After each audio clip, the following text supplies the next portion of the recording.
গত মাসের 11 তারিখে নরসিংদীর ঘটনা গোটা পৃথিবীর মানুষ দেখছে। সন্তান বাবার কাছে বায়না ধরছে মোটরসাইকেল কিনে দেওয়া লাগবে। বাবায় বলে নুন আনতে পান্তা ফুরায় আবার মোটরসাইকেল। সন্তান ক্ষিপ্ত হয়ে নিজের ঘরে পেট্রোল দিয়ে আগুন ধরাইয়া দিছে। সুবহানাল্লাহ। আউযুবিল্লাহ না নাউযুবিল্লাহ। এই তো এই আবু জাহেল আপনার আমার ঘরেও তৈরি হইতে পারে। আরো টুপি খুললে রাস্তায় হুজুরকে গাইলে ভালো করে গালি দিবেন, 2টা গালি দেন একসাথে। ইয়া আইয়ুহাল্লাযীনা আমানু লা তুলহিকুম আমওয়ালুকুম ওয়ালা আওলাদুকুম আন যিকরিল্লাহ।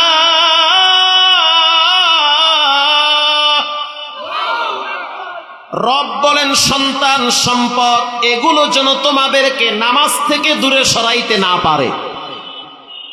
এই বাজারে গিয়া দেখেন নামাজের টাইমে কত মুসলমান দোকানদার শাটার খুলে বসে আছে, নামাজে আসে না। কেন আসেন না আপনি? সমস্যা কি?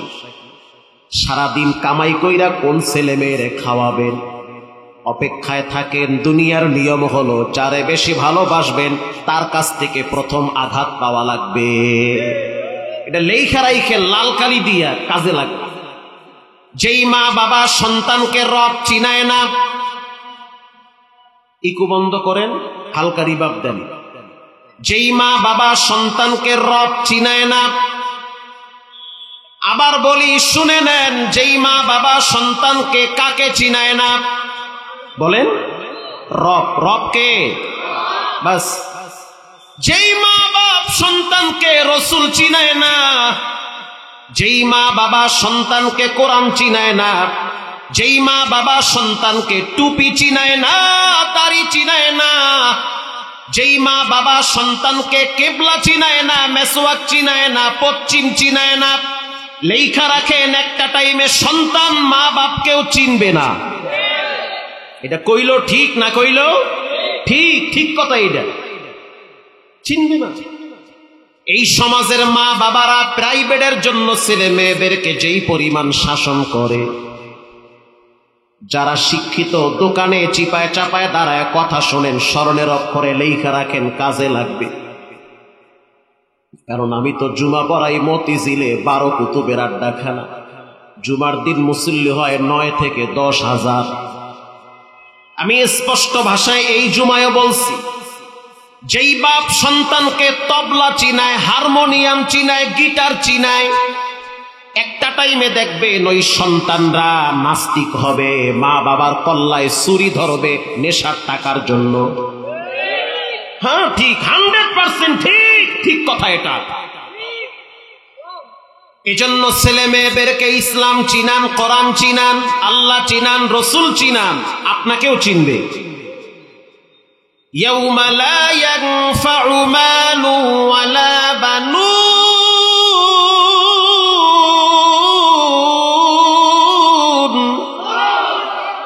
রব্বুল আলামিন বলেন সন্তান সম্পদ কাজে আসবে না, সন্তান সম্পদ কাজে আসবে না।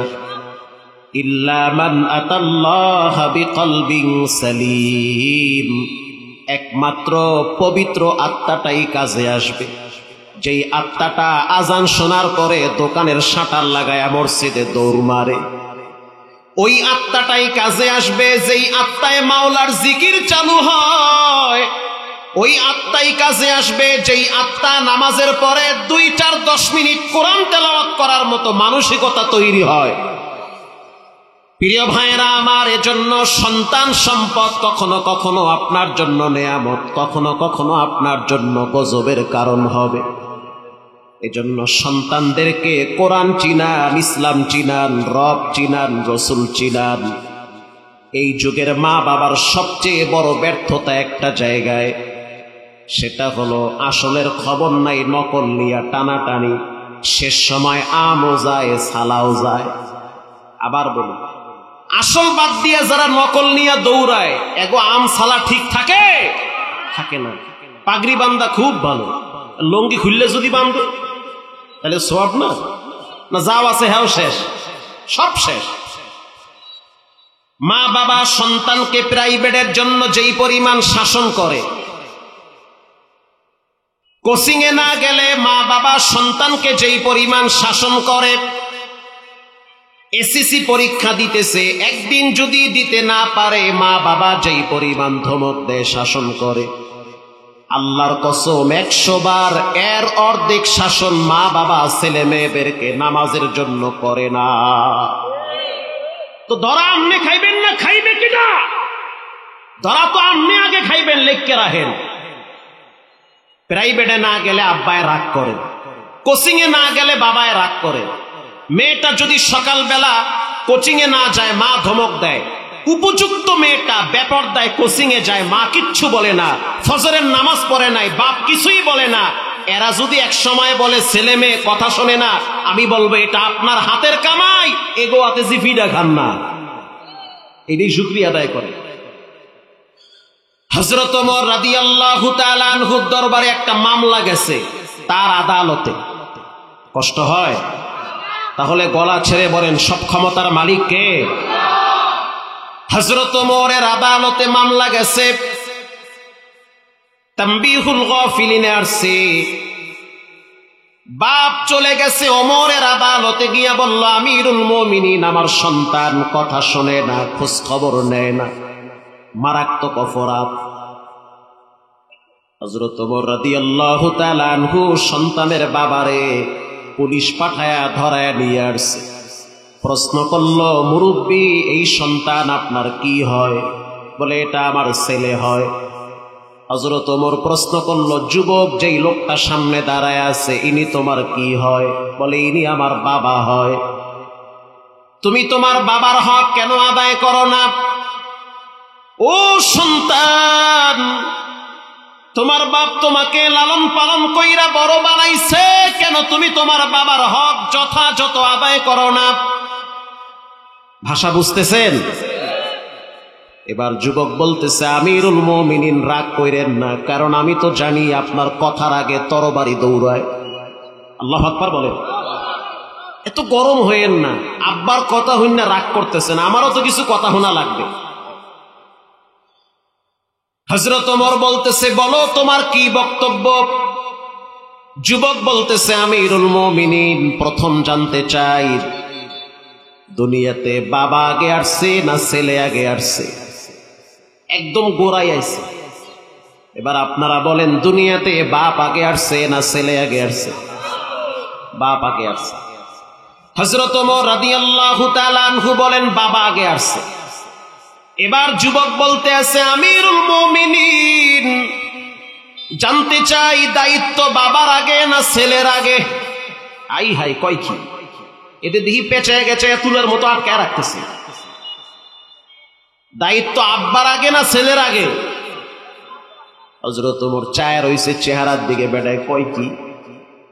হযরত ওমর বলতেছে, দায়িত্ব হলো বাবার আগে, কারণ দুনিয়াতে বাপ আগে আইছে না ছেলে আগে আইছে? এই শাহরাস্তিতে এমন ঘটনা ঘটছে যে ভুলে পোলা আইয়ে পড়ছে আগে, দুনিয়াতে আব্বা আগে আইছে। বাবার কি দায়িত্ব বলেন? ছেলে বলতেছে, আমিরুল মুমিনিন রাগ করিয়েন না, তরবারি উঠাইয়েন না, বিচার করবেন ঠিক আছে, একটু জানায়া দেন বাবার দায়িত্ব কি, আমিও শুনি বাবাও শুনুক। খাপের খাপ মুনতাজের বাপ মিলে গেছে, বাপেও ধরা খাইছে। হযরত ওমর বলতে আছে, বাবার দায়িত্ব 3টা। আই হাই কয় কি, বাবার দায়িত্ব কয়টা? 3টা। কি কি দায়িত্ব জানায় দেন, বাবাও শুনুক আমিও শুনি। হযরত ওমর রাদিয়াল্লাহু তাআলা আনহু বলল, বাবার প্রথম দায়িত্ব সন্তানের জন্য ভালো একটা মা নির্ধারণ করা। সুবহানাল্লাহ বলেন। সন্তানের জন্য বাবার দায়িত্ব কি নির্ধারণ করা? ভালো মা, ভালো মা, খুব দিনদার মা। কই পাইবেন? ও স্কুলের পিছনে ফুচকা খাইয়া নিয়ে আইয়া পড়বেন, তাইলেই পাওয়া যায়। আর একজনের বেডিরে বাগায় লই আইবে। হযরত ওমর রাদিয়াল্লাহু তাআলা আনহু বলল, সন্তান, বাবার প্রথম দায়িত্ব সন্তানের জন্য ভালো একটা মা নির্ধারণ করা। যেই মা পেটে বাচ্চা নিয়ে রিমোট হাতে নিয়ে সারাদিন সিরিয়াল পাল্টায়, ওই মায়ের সন্তান এক সময় ঐশী তৈরি হয়। এমন একটা সময় পার করতেছি, মা মেয়ে যুদ্ধ লাগায় ঘরে টিভির রিমোট নিয়ে। মেয়েটা বলে আমি কার্টুন দেখবো, মায়ে কয় আমি কিরণমালা দেখবো। এটা নিয়ে ঝগড়া লাগে মা আর মেয়ে। আশ্চর্য বিষয় হলো ঘরের ভিতরে টাচ মোবাইল একটা, বাবায় টাচ মোবাইলে আপনার খেলায়, তাস খেলায়। তাস তাস আছে না মোবাইলে, জুয়া। ছেলে দাঁড়ায় দাঁড়ায় কয় যে মোবাইল দিবি, মোবাইল দে। আব্বা কয় দিব না। দিবি না তো মাথা বাসে ইট মার মতো। বাপে খেলায় টাস, পোলায় মোবাইল চাই, খেলাইবে পাবজি, না হয় কার্টুন দেখবে। এই খেলা ঘরে ঘরে চলে, কথা কন না কা চলতেছে। আপনি আপনার পোলারে খালি কোচিং প্রাইভেট আর টাচ মোবাইল দিয়ে হওয়া রাখছেন, 2 দিন পরে এই পোলার হাতের ইট খাওয়া লাগবি, লেখকে রাখেন। আমরা 7টা ভাই বোন আজ পর্যন্ত আব্বার চোখের দিকে তাকায় কথা বলতে পারি না, ডরে। আর আপনার পোলায় আপনার সামনে বিড়ি টানে, আপনি কিছুই কইতে পারেন না। প্রিয় ভাইরা আমার, হযরত ওমর রাদিয়াল্লাহু তাআলা আনহু বলেন, বাবার প্রথম দায়িত্ব সন্তানের জন্য ভালো একটা মা নির্ধারণ করা। এবার যুবক বলতে আছে, আমিরুল মুমিনিন আব্বাকে জিজ্ঞেস করেন মাকে কোথা থেকে নিয়ে আসছে। কি বেজার লাগছে না? খুতবায়ে জুলফিকারের 2য় খণ্ডে আছে, খুললে দেখেন কি লেখা, আই সুবহানাল্লাহ। আব্বাকে জিজ্ঞেস করেন আমার নানির বাড়ি কোথায়। এই সমাজের এমনও যুবক আছে যারা এমন ভাবে বিয়ে শাদী করে, বাচ্চা কাচ্চা বড় হওয়ার পরেও নানি বাড়ি খুঁজতে পায় না, কথা কন না। নিয়ে আইছে এক দেশে ধরিয়া, ওটার বাড়ি কই, মা বাবা কেডা কিছুই জানা নাই। মাইয়া বলা বড় হইয়া নানি বাড়ি কই, নানি বাড়ি ওই ঢাকা বৃদ্ধাশ্রমে। হযরত ওমর রাদিয়াল্লাহু তাআলা আনহু বলেন, বাবার প্রথম দায়িত্ব সন্তানের জন্য ভালো একটা মা নির্ধারণ করা। যুবক বলল, আমিরুল মুমিনিন আব্বাকে জিজ্ঞেস করেন আমার মাকে কোথা থেকে নিয়ে আসছে। এবার মুরব্বী বলতে আছে, আমিরুল মুমিনিন রাগ করিয়েন না, যৌবন বয়সে রক্ত গরম ছিল, টাকার গরম ছিল, ক্ষমতার গরম ছিল, কোনটা হালাল কোনটা হারাম বুঝি নাই। সারাদিন টুপি খুইলা চায়ের দোকানে হুজুর গোগাইল লেছি, কোনটা শরীয়ত কোনটা মারেফত কোনটা তরিকত কিছুই বুঝি নাই। আমি এক রাখালের ঘর থেকে ওর মায়েরে বাগাই আনছি, সুবহানাল্লাহ। হযরত ওমর বলতেছে, তালাক এটা আমি বুঝি না, ইদ্যত এটাও বুঝি না, বিয়ে শাদীর নিয়ম কানুন কিছুই বুঝি না, তা কামটা ভালো বোঝো। বাবার 2 নম্বরের দায়িত্ব সন্তানের জন্য ভালো একটা নাম রাখা। বলেন কি রাখা? নাম রাখা। হযরত ওমর বলতে আছে, যুবক তোমার নাম কি? বলে আমার নাম হলো জৌল। জৌল খাইছো তোমার কপালটা, খাইছো তোমার বাপের কপাল। নাম রাখছে কে? দেখা নাম রাখছে আব্বা। এবার বাবার 3 নম্বরের দায়িত্ব সন্তানকে কোরআন শিক্ষা দেওয়া। ও সন্তানের বাপ, সত্য করে বলো সন্তানকে কোরআন চিনাইছো? না, চিনাই নাই। আপনার জীবনের সবচেয়ে 3টা বড় ভুল, সন্তানের 3টা অধিকার আপনি খর্ব করেছেন। 1 নম্বরে সন্তানের মা ঠিক নাই, 2 নম্বরে নাম ঠিক নাই, 3 নম্বরে সন্তানকে কোরআন চিনাও নাই। এটা হলো সবচেয়ে বড় ব্যর্থতা। কারণ সন্তান যদি কোরআন চিনতো তোমারেও চিনতো। যেই সন্তান কোরআন চিনে সে তার বাবারেও চিনে, মারেও চিনে। বৃদ্ধাশ্রম গুলায় গিয়ে দেখেন কোন আলেমের মা বৃদ্ধাশ্রমে কান্দে না। রাস্তায় ঘুইরা দেখেন কোন আলেমের মা বাবা ভিক্ষা করে না। বৃদ্ধাশ্রম গুলায় দিয়ে দেখেন, রেল লাইনে গিয়ে দেখেন, বাস স্ট্যান্ডে গিয়ে দেখেন উকিলের বাপ ভিক্ষা করে। বাংলাদেশের প্রথম সিরিয়ালের বিসিএস ক্যাডার শিক্ষিতদের মা বাবারা বৃদ্ধাশ্রমে কান্দে, মরার পরেও ছেলে মেয়েরা লাশ নিতে আসে না। এজন্য আমি প্রায় বলি, সন্তানকে রব চিনান, রসুল চিনান, ইসলাম চিনান, কোরআন চিনান, একটা টাইমে দেখবেন আপনাকেও চিনবে। আল্লাহু আকবার বলেন। কোরআনের ন্যূনতম কিছু জ্ঞান ঘরের ফ্যামিলির সদস্যদের থাকা দরকার, তা না হলে পুরা ঘর ডাস্টবিন হয়ে যায়। আমাদের কুয়াকাটায় একজন নতুন এসপি হয়েছে, নতুন এসপি হওয়ার পরে একদিন এই জানুয়ারি মাসে গ্রামে গেলাম একটা মাহফিলে।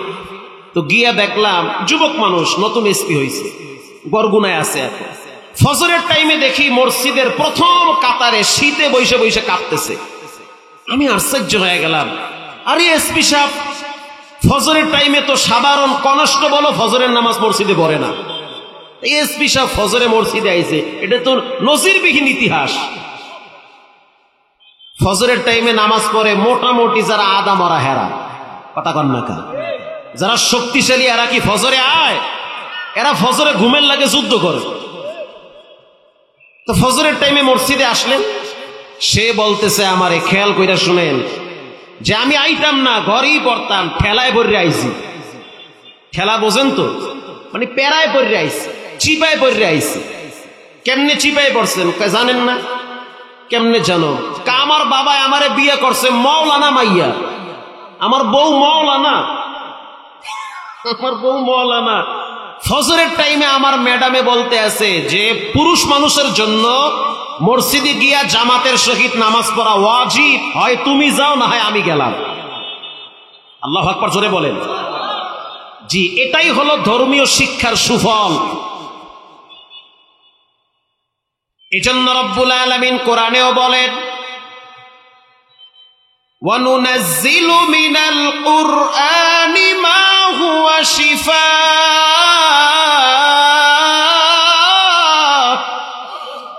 কোরআন হলো ঔষধ, কোরআন হলো বাতি, কোরআন হলো নূর। যার ঘরে থাকবে আলোকিত করে দিবেন কে? করোনার টাইমে কয়েকশো লাশ দেখছি রাস্তায় রাস্তায় পড়ে আছে। শিল্পপতির লাশ, বড় কোম্পানির ম্যানেজারের লাশ, বিশাল বাড়িওয়ালার লাশ, দাফন করার মতো কেউ ধারে কাছে নাই। আরো মজার বিষয় হলো, মুগদা মেডিকেলে তো লাশের কারণে ঢোকাই যাইতো না। এক সময় দেখতাম যারা আলেমদেরকে গালি দিত, তাদের জানাজায় মানুষ খুঁজেও পাওয়া যায় না।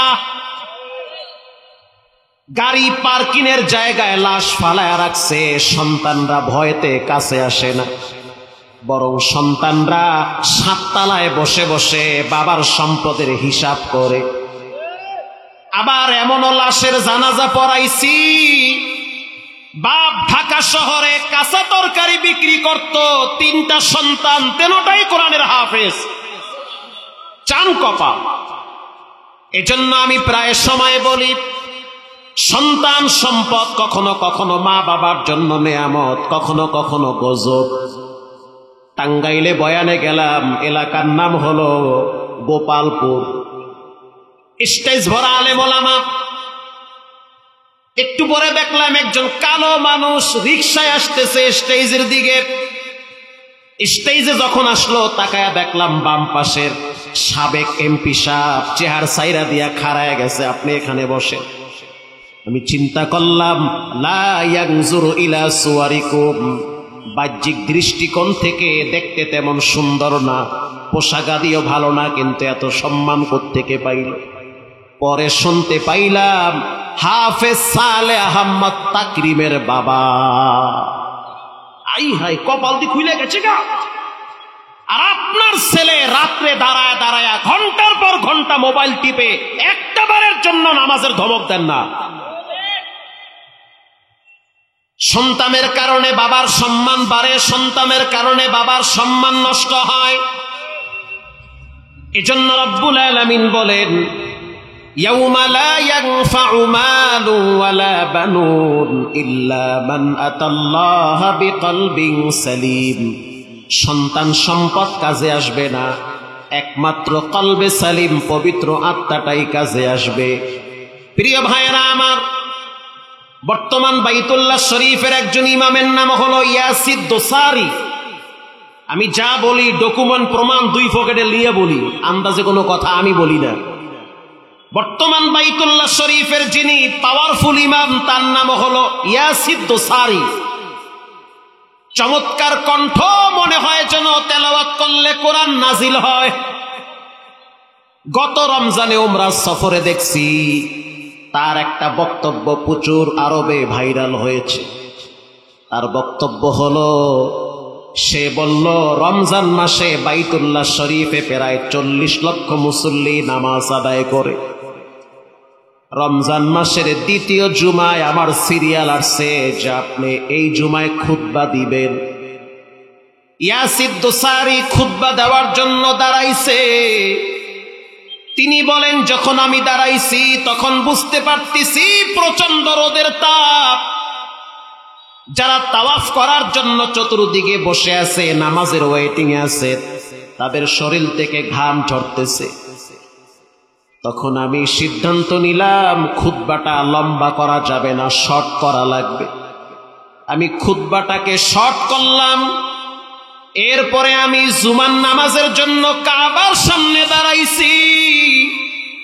আমি বুঝতে পারতেছি লক্ষ লক্ষ আল্লাহর বান্দারা নামাজের জন্য চতুর্দিকে দাঁড়িয়ে আছে। আমি সিদ্ধান্ত নিলাম প্রথম রাকাতে সূরা হাশরের শেষ আয়াত তেলাওয়াত করব, আর দ্বিতীয় রাকাতে সূরা কুরাইশ তেলাওয়াত করব। সেই সিদ্ধান্ত অনুযায়ী কাজ শুরু হয়ে গেল। প্রথম রাকাতে সূরা হাশরের শেষ আয়াত তেলাওয়াত করলাম। হুয়াল্লাহুল্লাযী লা ইলাহা ইল্লা হু আলিমুল গায়বি ওয়াশ শাহাদাতি হুয়ার রাহমানুর রহিম। তেলাওয়াত করলাম প্রথম রাকাতে। দ্বিতীয় রাকাতে যখন সূরা কুরাইশ তেলাওয়াত করলাম, বুঝতে পারলাম পিছন থেকে কে যেন কান্নায় ফোঁফায় উঠছে। আমি অনুভব করলাম আমার পিছনের হয়তো 2 কাতার পরই কেউ একটা কান্নাকাটি করতেছে নামাজের শেষের দিকে। আমি আশ্চর্য হয়ে গেলাম, কে কাঁদতেছে, কার কান্নার আওয়াজ আমার কানে আসতেছে। আমি সালাম ফিরাইলাম, বুঝতে পারলাম কে যেন পিছন থেকে আমার সাথে দেখা করার জন্য আসতেছে। সিকিউরিটি গার্ড যারা নিরাপত্তা কর্মী, তারা দাঁড়ায় আছে। খবরদার, কাবার ইমাম সর্বোচ্চ নিরাপত্তার বেষ্টনীতে থাকবে, দেখা করা যাবে না। আমি পিছনে মাথা ঘুরায় তাকায় দেখলাম সাদা চামড়ার এক যুবক, একেবারেই বয়স কম, দাঁড়ায় রইছে। আর তাকায় দেখলাম তার চোখের পানি বায়া বায়া এহরামের কাপড় ভিজতেছে। আমি প্রশ্ন করলাম, মা ইউবুকিকা ইয়া শাবাব, কি হয়েছে, কেন কাঁদো, কেন তোমার চোখের অশ্রু বায়া বায়া পড়ে?